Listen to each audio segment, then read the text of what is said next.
കൊണ്ടവിടെ നമുക്ക് ഉപസംഹരിക്കാം. അള്ളാഹുവിന്റെ റസൂല് പറയുന്നു,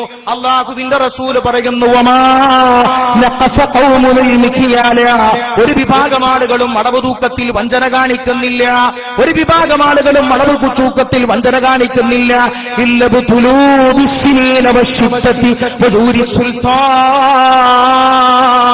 അവർ മാരകമായ പ്രശ്നങ്ങളെ കൊണ്ട്, ദാരിദ്ര്യത്തിന്റെ പ്രശ്നങ്ങളെ കൊണ്ട്, കടുപ്പത്തിന്റെ പ്രശ്നങ്ങളെ കൊണ്ട് അവർ പരീക്ഷിക്കപ്പെടും.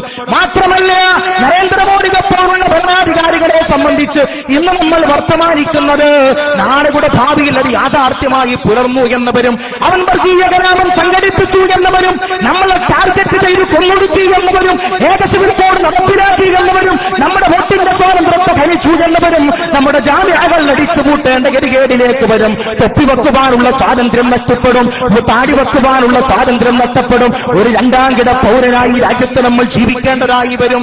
എന്താണ് വിഷയം? മുസ്ലിമേ, നിന്റെ ജീവിതത്തിൽ നീ സാമ്പത്തിക രംഗത്ത് അച്ചടക്കമുള്ളവനായിരിക്കണം. അല്ലാഹുവിന്റെ റസൂല് പഠിപ്പിക്കുന്ന സുന്നത്താണ്. നബി തങ്ങൾ അടുത്ത വിഷയത്തെയും സാമ്പത്തിക രംഗത്തേക്കാണ് ബന്ധിപ്പിച്ചുകൊണ്ട് പറഞ്ഞത്. ഒരു വിഭാഗം ആളുകളും അവരുടെ സമ്പത്തിന്റെ സക്കാത്ത് കൊടുത്തു വീഴുന്നതിനെ തൊട്ട് വിലങ്ങി നിൽക്കുന്നില്ല.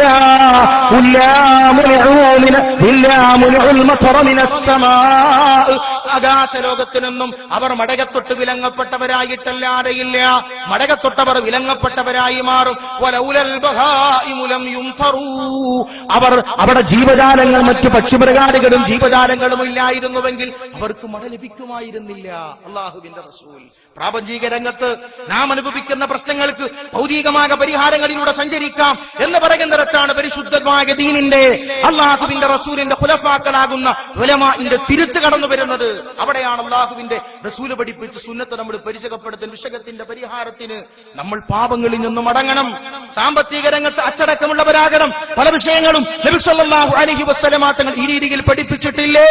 ഓരോ വിഷയങ്ങളും എന്റെ ഉമ്മത്തിലേക്ക് ഫസാദ് കടന്നു വരുമ്പോ എന്റെ സുന്നത്തിനെ ഇഹ്യായി ചെയ്ത് ലോകത്തെ അത് പഠിപ്പിക്കണം, ലോകത്തിന് മാതൃകയായി അവതരിപ്പിക്കണം, ലോകത്തിന്റെ മുമ്പിൽ സമർപ്പിക്കണം. അങ്ങനെ ആ പ്രശ്നത്തിൽ നിന്നും മനുഷ്യ സമൂഹത്തെ, എന്റെ ഉമ്മത്തിനെ സവിശേഷമായി രക്ഷപ്പെടുത്തണം.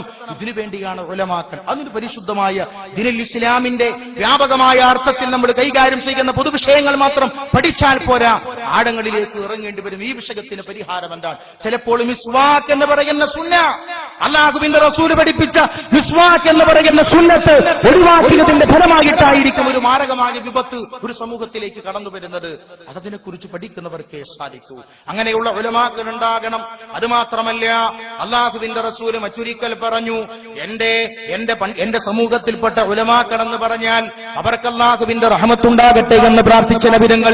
മറ്റൊരു സന്ദർഭത്തിൽ അല്ലാഹുവിന്റെ റസൂൽ പറഞ്ഞത്, ഫദ്ലുൽ ആലിമി അലൽ ആബിദി, ഒരു പണ്ഡിതന് നല്ല നിലക്ക് സൽക്കർമ്മിയായി ജീവിക്കുന്ന സച്ചരിതനായ ഒരു ആബിദാക മനുഷ്യനേക്കാൾ ആലിമാക മനുഷ്യനുള്ള പ്രാധാന്യം ശ്രേഷ്ഠരാന്ന് പറഞ്ഞാൽ 70 ദറജ, 70 ഇരട്ടിക്കണ്ട് പ്രതിഫലമുണ്ട് എന്ന് അല്ലാഹുവിന്റെ റസൂൽ പറഞ്ഞതിനു ശേഷം അല്ലാഹുവിന്റെ റസൂൽ പറഞ്ഞു, അതിലൊരു ദറജ കൂടെ അകലം എത്രയാണെന്നോ, ഒരു സ്പീഡുള്ള കുതിര നല്ല വേഗതയിൽ സഞ്ചരിക്കും.